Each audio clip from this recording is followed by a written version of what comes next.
어디에 눈길을 두어도 아름다운 이 올해 첫날 아침 우리 성도님들 함께 모여서 예배드리는 자리에 말씀을 전하게 돼서 저도 기쁘고 영광으로 생각합니다.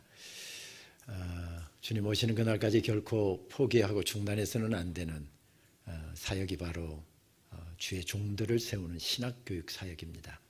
홍익교회에서도 이모저모로 참 많이 후원해 주시고 또 기도해 주셔서 진심으로 감사를 드리고, 또 학교가 기도 후원 동역교회 프로젝트를 시작했는데 목사님께서 기꺼이 허락해 주셔서 오늘 협약식도 갖게 돼서 얼마나 기쁜지 모르겠습니다. 사실은 코로나로 전환하면서 많은 시설을 정비해야 했습니다. 그 중에 하나가 영상으로 강의를 송출하려고 하다 보니 그냥 일반 칠판에다 쓰면 온라인으로 보는 학생들이 현장 수업이 아니어서 글씨를 읽을 수가 없었을 때 목사님께 말씀을 드렸더니 기꺼이 전자칠판이라고 하죠. 강의실에 그거 설치하는 일들을 위해서 교회가 큰 헌신을 해주시고 우리 성도님께서 큰 기여를 해주셔서 감사하고, 우리 목사님께서는 장신대 겸임 교수님으로 신대원 학생들을 가르치고 또 채플에 오셔서도 귀한 말씀들을 전해주셔서 우리 온 장신 공동체는 홍익교회와 목사님께 대해서 성도님들께 대해서 깊은 감사의 마음을 가지고 있습니다. 감사를 드립니다. 지금은 종장 공간으로 이사를 했습니다만 전에 살던 아파트 안에는 주목이라고 하는 나무가 여러 그루 심어져 있었습니다. 오래된 아파트다 보니까 심긴 지 오래돼서 대부분의 나무들이 다 잘 자라고 있었지만 어느 날 큰 바람이 불고 난 다음에 아내하고 산책을 하다 보니까 한 나무가 바람을 견디지 못하고 비스듬하게 쓰러져 있었습니다. 제가 나무를 세워주고 꼭꼭 발로 눌러줬습니다. 그런데 또 바람이 불면 저거 온전하게 크지 못할 텐데 하는 생각이 들어서 산책을 하면서 혹시 버팀목 할 게 없나 하고 아파트 경내를 이렇게 산책하면서 살펴보았더니 뽑아던진 버팀목 할 것이 하나가 있었습니다. 그래서 그것을 가져다가 쓰러진 쪽으로 받쳐주고 집에서 노끈까지 갖다가 꼭꼭 묶어주었습니다. 이런 제 모습을 보고 제 아내가 뭐라고 했게요? 우리 남편 멋져. 이렇게 이야기한 게 아니라 오지랖도 넓다. 은퇴하면 관리소 소장해도 괜찮겠다. 그런데 며칠 지나고 나서 또 바람이 세게 불었던지 나무가 이번에는 버팀목 반대쪽으로 또 쓰러져 있는 겁니다. 아시는 것처럼 버팀목은 삼각으로 대줘야 나무가 바람에도 흔들리지 않는데 버팀목을 구하지 못해서 하나만 대줬더니 또 반대쪽으로 쓰러졌습니다. 다시 버팀목 할 것을 찾아보았지만 찾을 수가 없었습니다. 그리고 며칠을 그냥 지났는데 저녁 산책길에 보니까 아예 나무를 뿌리째 뽑아내버렸더군요. 아시는 것처럼 주목이라고 하는 나무는 고산지대, 1000m 이상 되는 고산지대에서 자라는 나무지요. 그리고 속이 빨갛기 때문에 붉을 줄자를 써서 주목이라고 하지요. 살아서 1000년, 죽어서 1000년 간다는 그런 나무입니다. 저는 강원도 화천에서 군복무를 할 때 한 보병대대 소대장으로 근무를 했는데 그때 주목이 얼마나 귀한 나무인가를 경험한 적이 있습니다. 어느 날 대대장이 부르더니 김종이 소대원들 이끌고 와서 화학산 1569m가 되는 꽤 높은 산이죠. 거기에 벼락 맞은 주목 등거를 캐다가 그것을 어느 목공소에다 좀 갖다 줘. 그래서 그런 임무를 받고 한 달 동안 화학산에 텐트 쳐놓고 산등성에 벼락 맞아 서 있는 그 주목 등거를 캐다가 목공소에 나눠주는 임무를 수행한 적이 있습니다. 아마 진급을 앞두고 상관들에게 선물하려고 한 것 같습니다. 산등성에 벼락 맞은 주목을 캔다라고 하는 것도 힘들고 뿌리채 캔다는 것도 힘들고 그것을 끌고 내려온다는 것도 보통 일은 아니지만 군대에서 안 되는 일도 없잖아요. 그래서 일정량이 모이게 되면 트럭에다 그걸 싣고 목공소에다 갖다 주는 것이 제 임무였습니다. 첫 번에는 몰랐는데 두 번, 세 번 이렇게 하다 보니까 엊그저께 실어준 나무가 다 손질을 하고 니스칠을 해놨는데요. 완전히 걸작품으로 바뀐 것을 보았습니다. 흔히 그때 이야기했던 티테이블이나 또 무슨 계목이라고 해갖고 만든 그런 작품들이었습니다. 저는 그래서 그 나무가 귀한 줄을 알고 있었지만 그 나무 귀한 줄을 몰랐던 아파트 관리소 소장은 아예 그거 뿌리째 뽑아내버린 것입니다. 나무만입니까? 아닙니다. 우리의 인생도 누군가가 있을 때, 우리 인생을 지지해주는 버팀목이 있을 때 세워지는 것은 나무만이 아닙니다. 그래서 버팀목에 대해서 복효근 시인은 이렇게 노래를 합니다. 태풍에 쓰러진 나무를 고쳐 심고 강목으로 버팀목을 세웠습니다. 산 나무가 죽은 나무에 기대어 섰습니다. 그렇듯 얼마간 죽음에 비친 채 삶은 싹이 트고 다시 잔뿌리를 내립니다. 버팀목은 이윽고 사가 없어지고 큰 바람 불어와도 나무는 눕지 않습니다. 이제는 사라진 것이 나무를 버티고 있기 때문입니다. 버팀목이 있었기에, 아니 그 버팀목은 이제 사가져서 없어졌지만 그 버팀목에 의해서 지지를 받았던 그 나무는 큰 나무로 자라서 꽃을 피고 열매를 맺는답니다. 그리고 언젠가 그 나무도 또 다른 나무의 버팀목이 되기 위해서 지금 자라고 있다라고 하는 시인의 해안이 참 고맙습니다. 어려운 때 학교에 중책을 맡아서 허덕이고 있을 때 이 시를 읽다가 저도 모르게 미소가 번졌습니다. 그렇지, 버팀목 되는 것이지. 쓰러진 나무 고쳐 심고 나무들 잘 자라도록 버팀목 되는 것이지. 그러다가 사가지고 없어지는 것이지. 그런 생각이 들었습니다. 시의 마지막 부분에서 시인은 이렇게 노래를 이어갑니다. 내가 허여이 길을 걸어가다가 만져보면 죽은 아버지가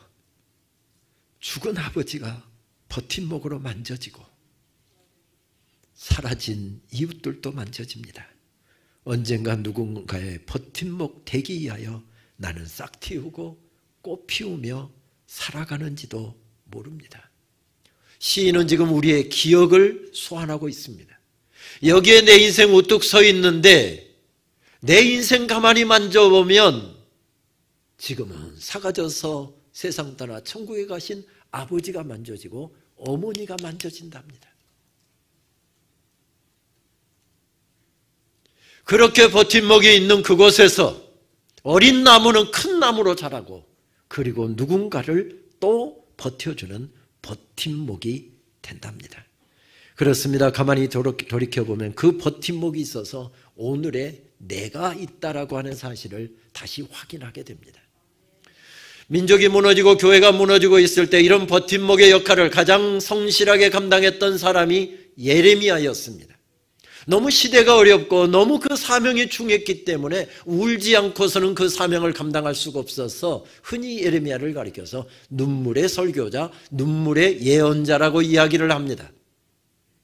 아무리 하나님의 말씀이라지만, 아무리 하나님의 명령이라지만 어떻게 그 어려운 사역을 감당할 수 있었을까?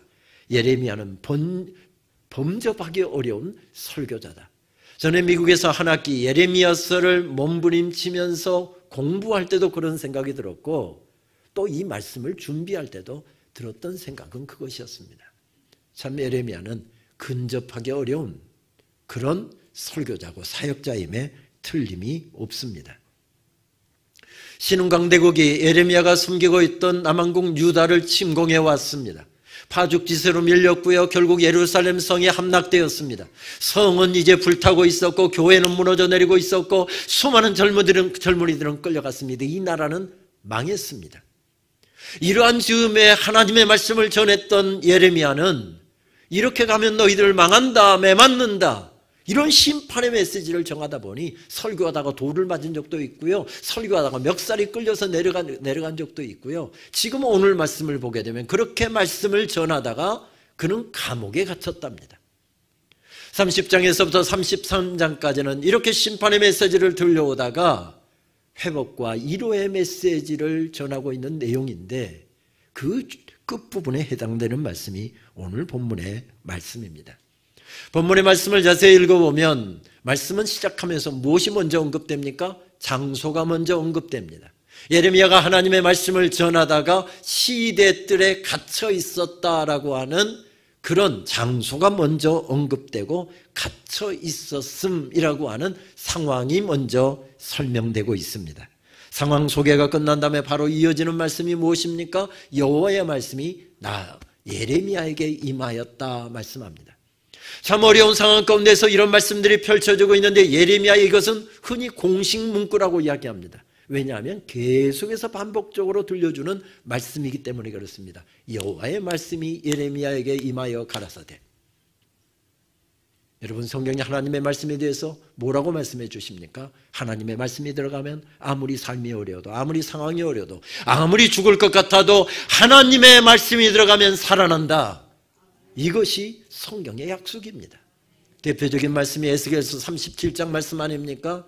죽은 지 얼마나 오래됐는지 마른 뼈들로 뒹굴고 있는 해골들, 그 속에 여호와의 말씀이 들어가고 하나님의 생계가, 하나님의 성령이 그 가운데 운행하기 시작했을 때 그들이 살아서 여호와의 군대가 되더라. 이것이 하나님의 말씀과 관련한 성경의 약속입니다. 하나님의 말씀이 지금 살아있는 예레미야에게 임했습니다.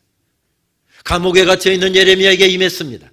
어땠을까요? 그의 심령이 벅차올랐겠죠. 감격했겠죠. 하나님의 말씀이 들어가자 매를 맞고 감옥에 갇혀 있었던 예레미야가 벌떡 일어나고 있는 그 광경이 이 흔히 이야기하는 비트윈 더 라인, 이 행간 속에 숨겨 있는 것을 발견하게 됩니다. 이렇게 하나님의 말씀이 들어오니 내가 살아납디다 이런 고백을 담고 있는 1절 말씀이 지나고 나자 바로 자기가 경험했던 은혜, 자기가 받았던 은혜, 자기가 놀랍게 자기 인생을 세워주신 하나님의 말씀을 통해서 회복되는 은혜를 2절 말씀은 이렇게 전하고 있습니다. 흔히 고백 형식에서 메신저 형식으로 바뀌고 있는 것이 2절의 말씀입니다. 우리 화면에 나올 텐데 2절 말씀 우리 다 같이 한 목소리로 봉독하실까요? 이 일을 행하시는 여호와, 그것을 만들며 성취하시는 여호와, 그 이름을 여호와라 하는 이가 이같이 이르시도다. 우리가 참 즐겨 읽고 암송하는 말씀이잖아요. 그런데 최근의 번역들은 원어에 조금 더 충실하게, 그리고 현대인들이 이해하기 쉽게 성경을 번역하려고 하는 시도들이 계속되고 있는데요. 대표적으로 두 성경만 최근에 번역된 이 새로운 번역들을 두 곳만 제가 인용하도록 하겠습니다. 먼저는 표준 새번역 성경은 이 구절을 이렇게 번역합니다. 땅을 지으신 주, 그것을 빚어서 제자리에 세우신 분께서 나에게 말씀하셨다. 그 이름이 The Lord, 주이신 분께서 말씀하셨다. 이렇게 말씀합니다. 공동번역 성경, 아시는 것처럼 공동번역은 개신교의 성서신학자들과 캐토릭의 성서신학자들이 함께 성경을 번역한 굉장히 의미가 있는 그런 번역이죠. 이렇게 번역합니다. 땅을 만든 나 야훼, 여호와의 히브리어 문입니다. 나 야훼가 말한다. 땅을 빚어서 든든히 세운 나의 이름은 야훼다. 우리가 읽는 성경하고 약간 번역이 다르죠? 왜 그럴까? 말씀을 준비하다가 히브리어 원어 성경을 찾아보았습니다. 여기에 세 가지 동사가 나오는데요. 그 동사가 다 분사형으로 되어 있습니다. 그러니 얼마든지 히브리어 문법에 의하면 이런 번역이 가능한 것입니다. 새 번역들은 지금 무엇을 강조하고 있습니까? 이 일을 만드시는 여호와, 이 일을 행하시는 여호와, 그 일을 성취하시는 여호와. 우리가 읽는 성경은 그렇게 번역하고 있는데 무엇과 연결시키고 있습니까? 창조신앙과 연결하고 있습니다. 땅을 지으신 하나님, 계절을 운행하시면서 계절을 바꾸신 하나님, 우리 인생을 통치하신 하나님, 창조주 하나님께서 말씀하고 계신다. 무엇을 강조하고 있습니까? 창조신앙을 강조하고 있습니다. 실제적으로 여기서 사용되고 있는 일을 만들다, 일을 성취하신다, 일을 행하신다, 이런 히브리어 동사들이 창조 사역을 증거하고 있는 창세기 1장에 그대로 사용되고 있습니다. 예를 들면 창세기 1장 1절은 태초에 하나님께서 천지를 창조하시니라 버레시트 파라 엘로힘한데, 이 파라라고 하는 말이 오늘 예레미야서 33장에도 똑같이 사용됩니다. 이런 동사들이 왜 중요한가 하면 이 동사들은 주어가 김은용이가 창조했다 할 때는 쓸 수 없는 단어입니다. 이 동사들은 반드시 성삼위 하나님에게만 쓸 수 있는, 주어가 성삼위 하나님이 붙어져야만 쓸 수 있는 동사들입니다. 그래서 이 동사들은 무엇을 나타내는 것입니까? 아까 분사형으로 이것을 나타내고 저렇게도 나타낼 수 있지만은 성삼위 하나님께서 행하신 일들을 드러낼 때 사용되는 동사입니다. 다시 말씀드리면 무엇을 강조하고 있습니까? 너 지금 어려운 시간 보내고 있느냐? 답답한 시간 보내고 있느냐? 앞길이 막혀 있느냐? 눈물로 기도해도 문제가 해결될 기미가 보이지 않느냐? 하나님께서 너의 인생을 다스리고 계신다.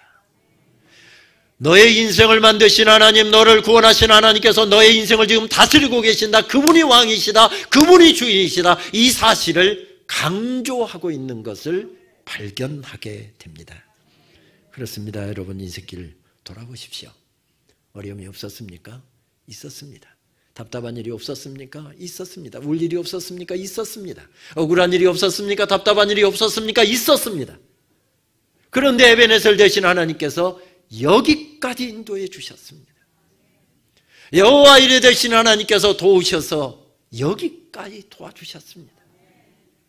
그 놀라운 은혜를 지금 깨우치면서 죽을 것 같은데, 감옥에 갇혀 있는데, 그의 삶이 힘든데 하나님께서 주시는 말씀을 들으면서 그가 하나님의 은혜, 지금까지 인도하시는 하나님의 은혜, 여기 이 순간에도 역사하시는 하나님의 은혜, 그 은혜에 흠뻑 젖고 있는 것을 발견하게 됩니다.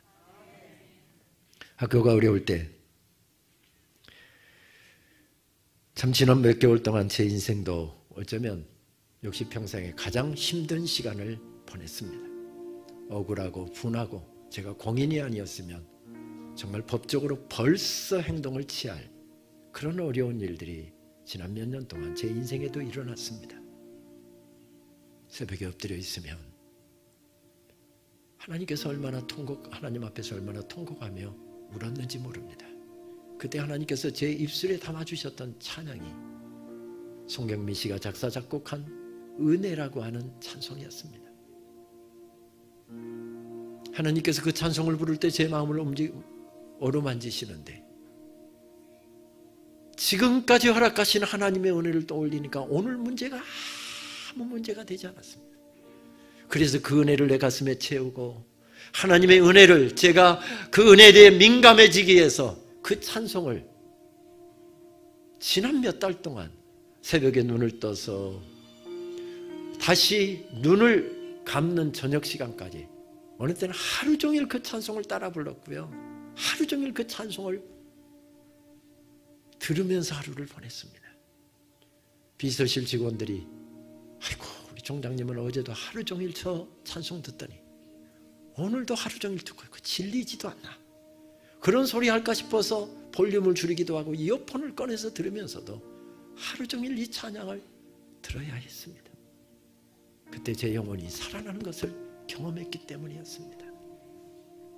내가 누려왔던 모든 것들이, 내가 지나왔던 모든 시간이, 내가 걸어왔던 모든 순간이 당연한 것이 아니라 은혜였어.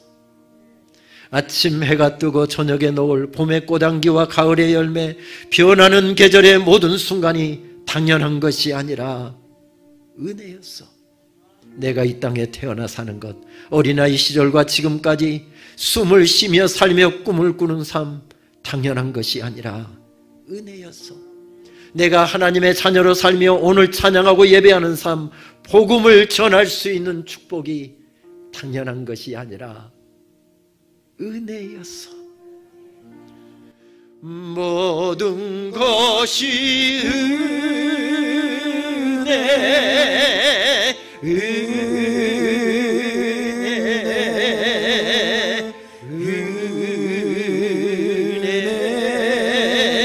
한없는 은혜, 내 삶에 당연한 것 하나도 없었던 것을, 모든 것이 은혜였소. 내가 누려왔던 모든 것들이, 내가 누려왔던 모든 것들이, 내가 지나왔던 모든 시간이, 내가 걸어왔던 모든 순간이 당연한 것이 아니라 은혜였소. 당연한 것 아니라 은혜였소. 아침 해가 뜨고 저녁에 노을, 아침 해가 뜨고 저녁에 노을, 봄의 꽃향기와 가을의 열매, 봄의 꽃향기와 가을의 열매, 변하는 계절의 모든 순간이, 변하는 계절의 모든 순간이 당연한 것 아니라 은혜였소. 그렇습니다. 모든 것이 은혜, 은혜, 은혜, 한없는 은혜. 내 삶에 당연한 것 하나도 없었던 것을 모든 것이 은혜, 은혜였소. 내가 이 땅에 태어나 사는 것, 어린아이 시절과 지금까지, 어린아이 시절과 지금까지 숨을 쉬며 살며 꿈을 꾸는 삶, 숨을 쉬며 살며 꿈을 꾸는 삶, 당연한 것 아니라 은혜였소. 내가 하나님의 자녀로 살며, 내가 하나님의 자녀로 살며 오늘 찬양하고 예배하는 삶, 오늘 찬양하고 예배하는 삶, 복음을 전할 수 있는 축복이 당연한 것 아니라 은혜였소. 모든 것이 은혜, 은혜,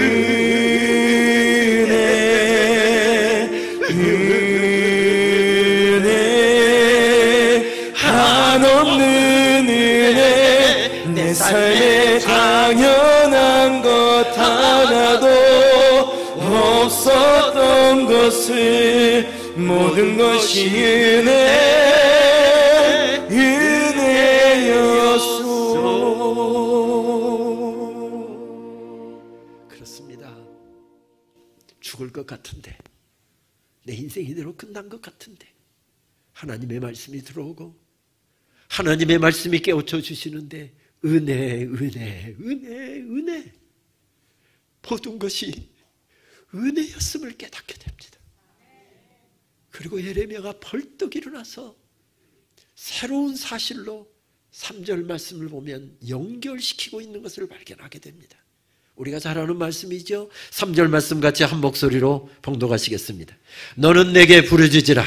내가 내게 응답하겠고 내가 알지 못하는 크고 은밀한 일을 내게 보이리라. 여기서 특별히 히브리어 동사 카라 동사, 부르짖다는 동사는 카라라고 하는 동사를 사용하는데요. 이 단어는 장로님, 권사님 하고 이 정도가 부르짖을 때 하는 내용이 아니고요. 아버지, 그냥 주님 이렇게 하는 정도가 아니고요. 여러분 다시 말씀드리면 오장육부가 끊어질 것 같은 간절함을 가지고 아버지 이렇게 부르짖는 것을 의미하는 단어가 카라라고 하는 동사입니다. 신약 성경에도 그런 비슷한 동사 표현들이 많이 사용되는데요. 아시는 것처럼 구약은 히브리어로 기록됐고 신약은 헬라어로 기록됐잖아요. 예수님께서 특별히 죽은 아들을 지금 매장하러 가면서 울고 가고 있는 나인성의 가부를 바라보시면서 불쌍히 여기셨다 하는 단어가 헬라어로 이야기하면 스프랑큰 니조마이라고 하는 단어를 사용하는데 이 단어는 오장육부가 끊어지는 것과 같은 그런 간절함과 뜨거움을 가지고 부르짖는 것, 그리고 그렇게 느끼는 거, 이때 사용되는 단어입니다. 예수님께서 아픈 사람, 슬픔 가운데 있는 사람, 어려움 가운데 있는 사람, 감옥에 갇혀 있는 예레미야, 이런 삶의 어려움 가운데 갇혀 있는 사람들을 바라보실 때 스프랑크 니조마이의 마음, 정말 애간장이 끊어지는 것 같은 그런 마음으로 그렇게 바라보시고 그렇게 은혜를 베푸셨다. 이런 의미를 가진 게 바로 카라 동사입니다. 이렇게 간절하게 기도하는 엄마가 있고 그렇게 간절하게 두 손 들고 우뚝 서 있는 아빠가 있을 때 아나 응답하시고 세우시고 치료하시고 경고케 하시는 역사가 일어나게 된다. 무슨 이야기죠? 부르짖는 버팀목이 있고 하나님 앞에 애간장이 끊어지는 마음으로 하나님 앞에 기도하는 그런 엄마가 있고 아빠가 있을 때 세워지는 역사가 계속된다는 것입니다. 저는 노동이 딸이 있는데요. 미국에서 공부를 하고 있는데 이 아이가 언젠가 아빠 숨을 못 쉬겠어요. 이러다가 아빠 나 죽을 것 같아요. 아이가 전화를 왔는데 제가 딸에게 해줄 것이 아무것도 없었습니다. 그냥 전화로 아빠 지금 죽을 것 같아요. 보험이 없어서 병원도 못 가는데 아빠 기도 좀 해주세요 왔는데 한국에 있는 아빠가 해줄 게 아무것도 없어요. 세라야, 너 지금 머리에다가 내 오른손 올리고 숨이 안 쉬어져서 지금 막 죽을 것 같은 내 가슴에다가 왼손 올려라. 그 손은 아빠 손도 아니다. 네 손도 아니다. 하나님의 손이다. 예수님 손이다. 우리 기도하자. 하나님, 저에게 주신 딸아이가 죽을 것 같다고 하는데 아빠라는 사람이 해줄 게 아무것도 없습니다. 너무 멀리 떨어져 있어서 지금 달려갈 수도 없습니다. 하나님, 미국 땅에 계시잖아요. 우리 딸 머리에 지금 손 얹고 계시잖아요. 주님 치료해 주시옵소서. 주님 고쳐 주시옵소서. 주님 은혜를 베풀어 주시옵소서. 그 기도는 평상시에 오늘 아침에도 오면서 통화했는데 오늘 아침에는 평안하게 했고요. 그때의 마음이 카라, 스프랑크 니조마이의 마음으로 드린 기도였습니다. 이런 기도를 하는 엄마가 있고 이런 아빠가 있는 그곳에서 자녀들이 세워지고 가정이 세워지고 하나님의 역사가 세워진다는 말씀입니다.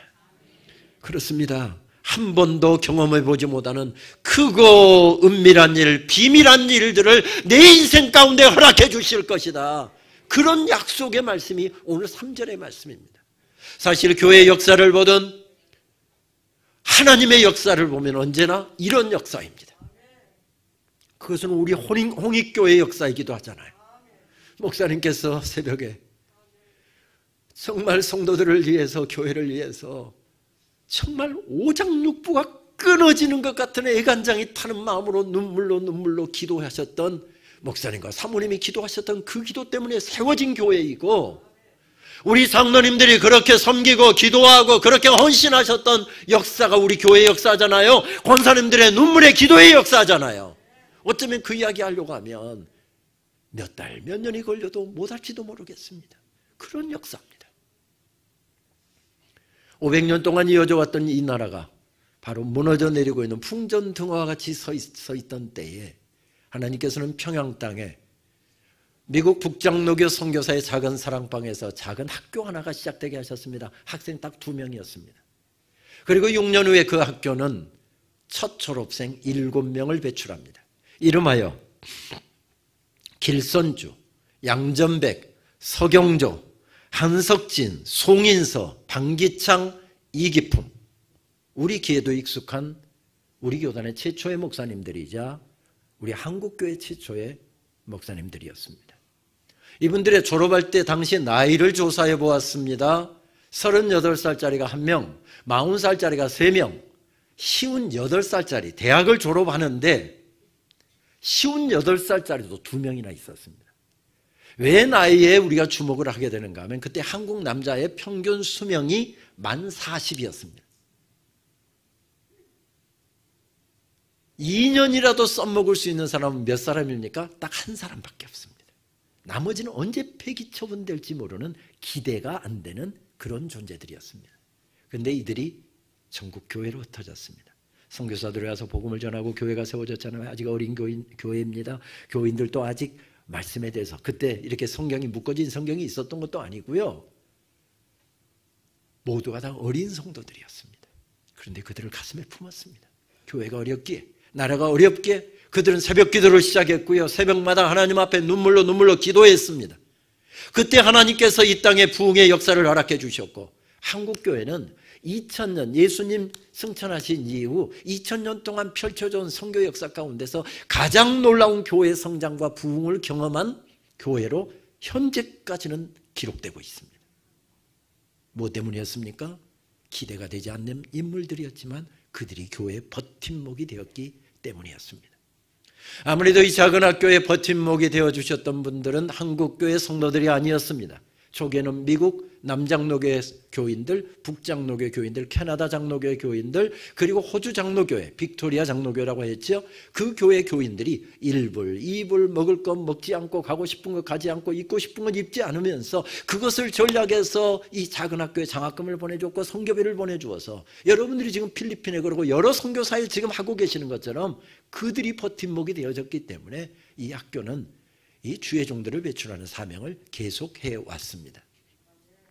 그러나 문제는 1930년대 되면서 이 학교는 학교를 문을 닫을 수밖에 없는 어려움에 직면합니다.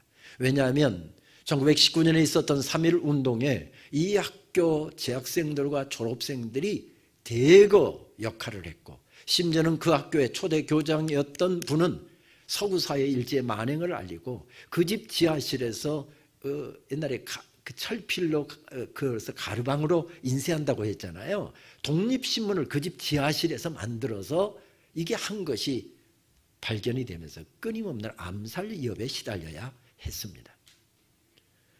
그리고 이 학교에 대대적으로 핍박이 주어졌는데 1930년대 중반 이후로부터는 신사참배의 위협이 주어졌습니다. 1938년 8월 21일 날 긴급 교수회가 소집되었습니다. 학교가 8월 31일부터 개강한다라고 하는 학생들에게 다 공지가 되었는데 긴급 교수회가 열려서 학교를 폐쇄하기로 결정을 합니다.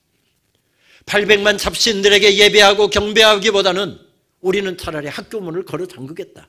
그래서 학교를 스스로 폐교 조치를 합니다. 그리고 학생들이 있는 농촌으로 도시로 찾아가서 그들을 찾아가는 신학교육을 이어갑니다. 그리고 1945년 해방과 함께 학교는 다시 문을 열지요. 또 다른 이업 세력이 다가왔습니다. 공산주의자들이었습니다. 결국 4대 교장, 제가 22대 총장인데요. 4대 총장이었던 김인준 목사님은 영어와 러시아어가 능통한 분이었는데 결국 소련군들에게 끌려가서 해유를 끝까지 거부하자 시베리아까지 유배가 되었고 그곳에서 총살을 당해서 순교를 당합니다. 그것은 5대 교장이었던 이성희 박사도 마찬가지였습니다. 그래서 더 이상 북한에서는 신학교육을 이어갈 수가 없어서 그 생명과 같은 귀한 학교 건물과 교사 모든 것들 시설들을 다 내버려두고 스스로 1948년에 남한으로 걸어 내려왔습니다. 이것저것을 배회하다가 1949년에 정부의 허락을 받아서 다 적산가옥들 힘 있는 사람들 다 차지했는데 800만 잡신을 모셨다고 하는 조선 신궁터에는 아무도 근접하지 못하고 있어서 정부의 허락을 받아서 그곳에서 신학교육을 이어갔습니다. 하나님이 살아계신 유일하신 신이시다. 그걸 선포하면서 그곳에 신학교육을 이어갔습니다. 한국 전쟁이 일어났습니다. 대구로 피난을 가고 부산으로 피난을 가서 미군들에게 가서 24인용 군용 텐트 얻어다가 그것 쳐놓고 그곳에서 신학교육을 이어갔습니다. 왜요? 주님 다시 오시는 그날까지 교회 일꾼들은 계속 세워져야 하기 때문에 그렇습니다. 개교 120주년을 작년에 준비하면서 엎드려 있을 때 하나님께서 제게 주신 말씀은 그것이었습니다. 평양에서 강나루에 이르는 동안 그 모진 역경의 시간에 세워질 수 있었던 것은 버팀목들이 있었기 때문이다. 오늘 어려움이 가득하지만 내가 버팀목이 되어라. 학교를 세우는 버팀목이 되어라. 한국교회를 견고하게 세워갈 버팀목이 될 사람들을 세워라. 하나님께서 제게 주신 음성이었습니다. 그렇습니다. 저절로 되는 일은 아무것도 없습니다. 좋은 교회도 하늘에서 뚝 떨어지지 않습니다. 우리가 알고 우리가 고백하는 것처럼 우리 홍익교회의 이 아름다운 교회도 그냥 하늘에서 뚝 떨어지지 않았습니다. 성도들의 눈물과 기도와 헌신을 통해서 세워졌지요. 오늘도 수많은 버팀목들이 있기 때문에 이 어려움의 때도 교회는 흔들리지 않고 사역이 주춤거리지 않고 계속될 수 있었던 것 아니겠습니까? 그렇습니다. 저는 가난한 집안에서 태어나서 초등학교 졸업하고 중학교도 가기 어려운 집안이었습니다. 정말 저는 중학교 가고 싶었습니다. 초등학교 5학년 때부터 어머니 따라서 새벽기도 다니면서요, 저는 이쪽에서 하나님 저 중학교 보내주세요, 하나님 저 공부하고 싶어요. 저희 어머니는 이쪽에서 하나님 우리 아들 공부 저렇게 더 하고 싶다는데 중학교 보낼 능력이 우리에게 없습니다. 주여 좀 도와주시옵소서. 어머니는 이쪽에서 기도하고요.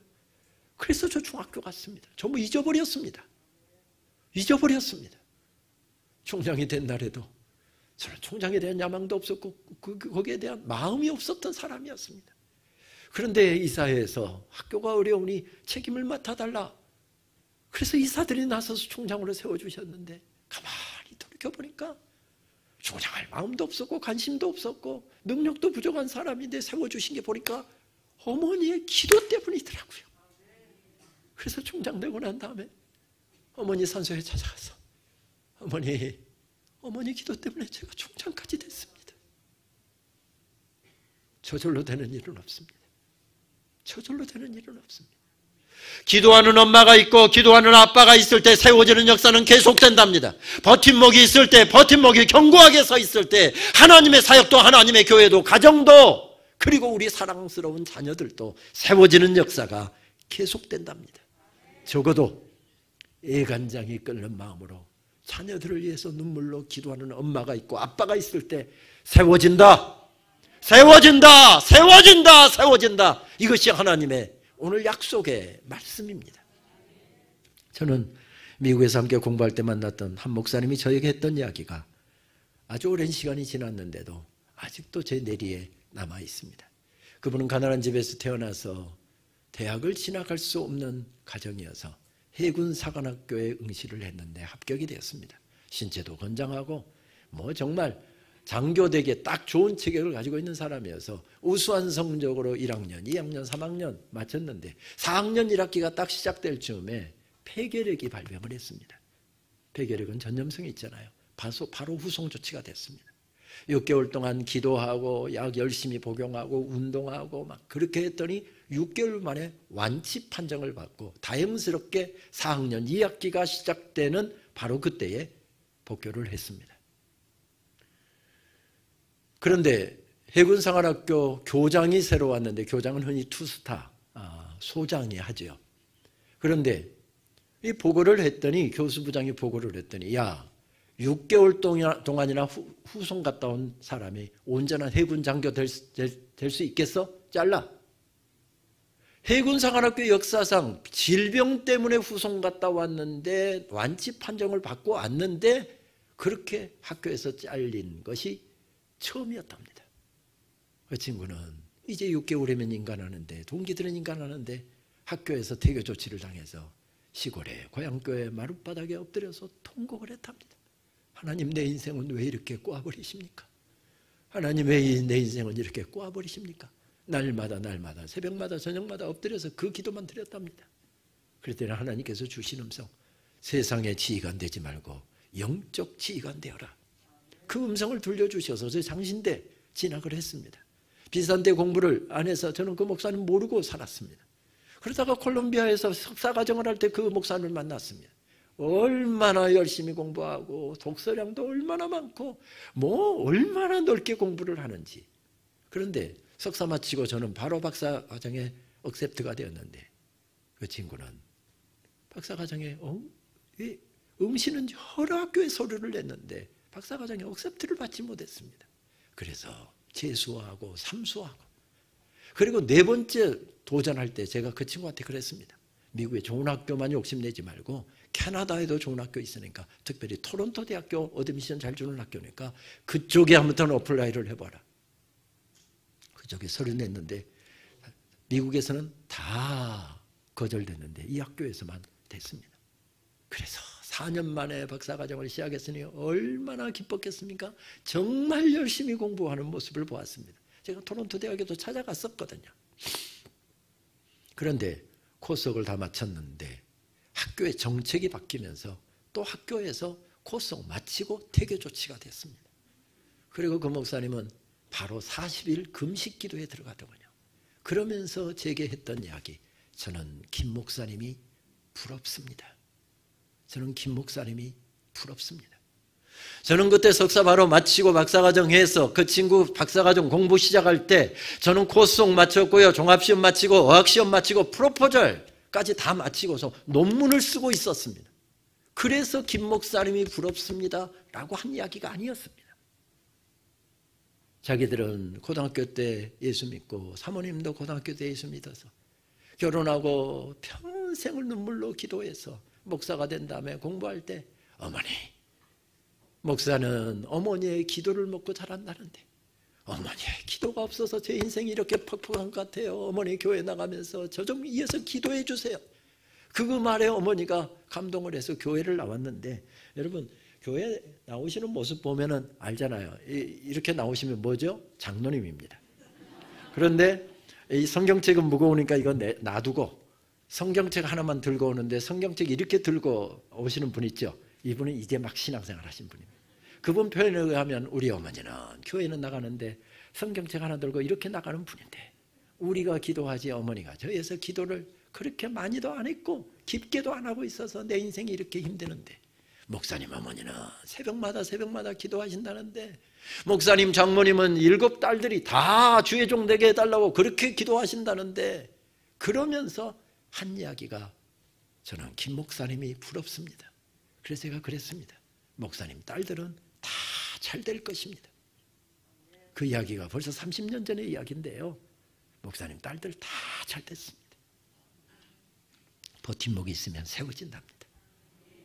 하나님 제가 엄마입니다. 하나님 제가 아빠입니다. 우리는 결코 무너져서는 안 되는 버팀목들입니다. 주님 내가 견고하게 서게 해 주시옵소서.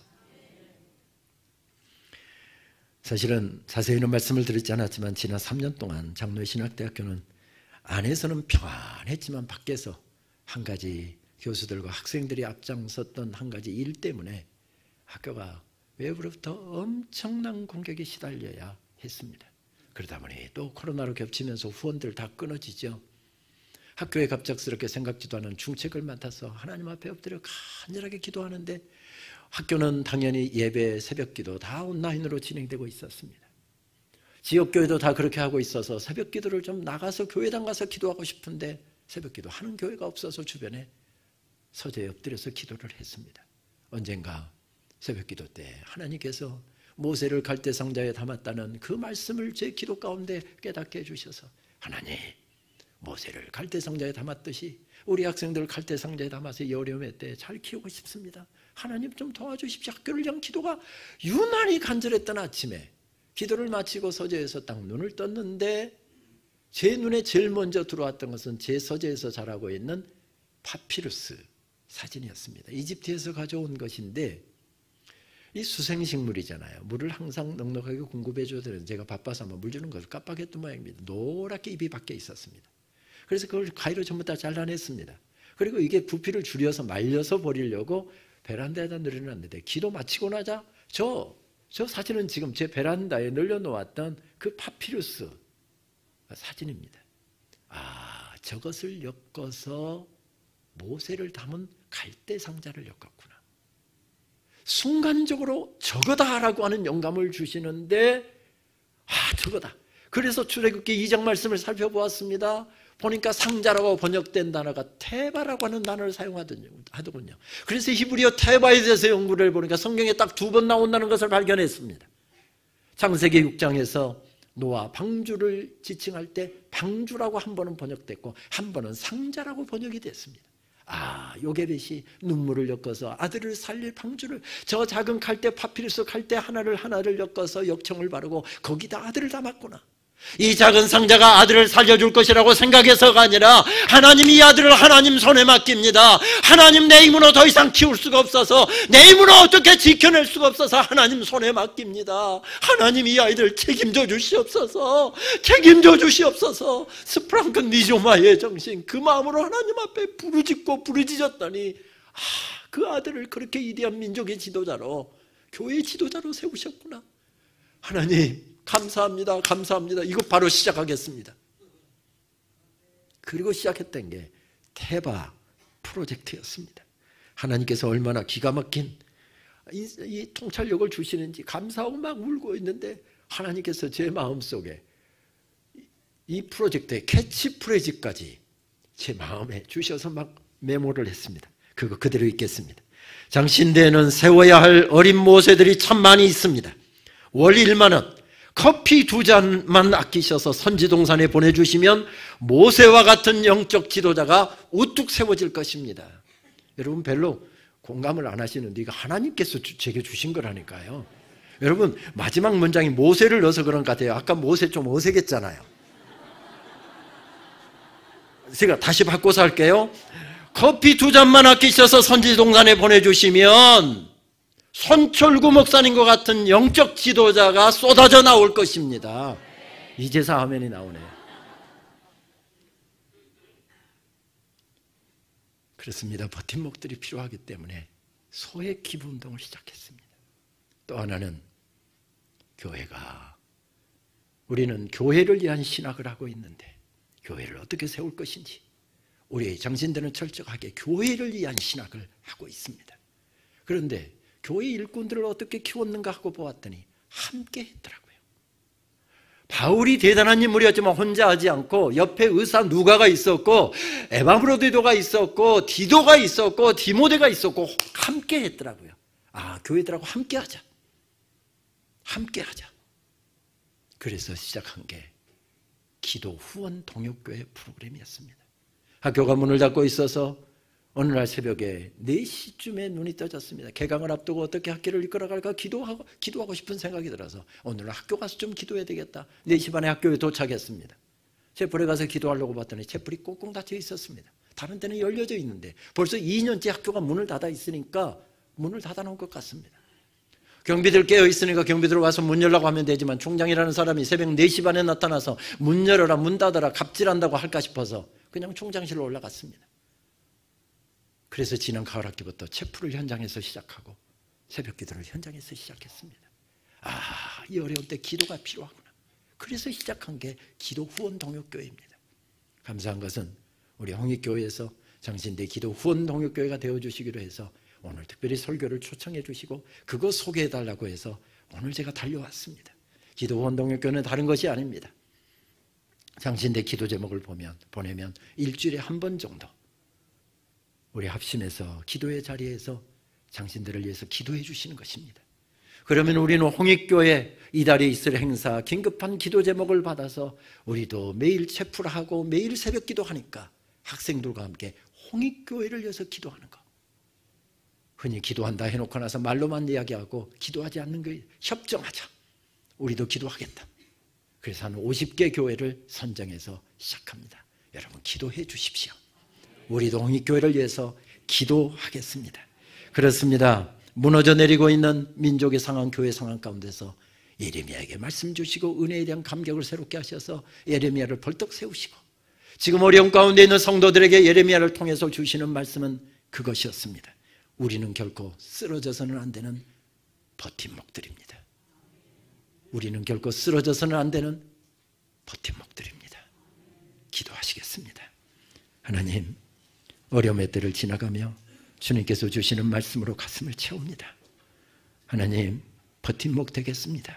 이날까지 버팀목 되기 위해서 발부둥 쳤고 노력하고 애써왔던 우리 장로님들과 권사님들, 성도님들 주님 칭찬하여 주시고 주님 오시는 그날까지 주의 영광 위에서 아름답게 쓰임받는 그런 우리 모두 되게 하여 주옵소서. 예수님의 이름으로 기도하옵나이다. 아멘.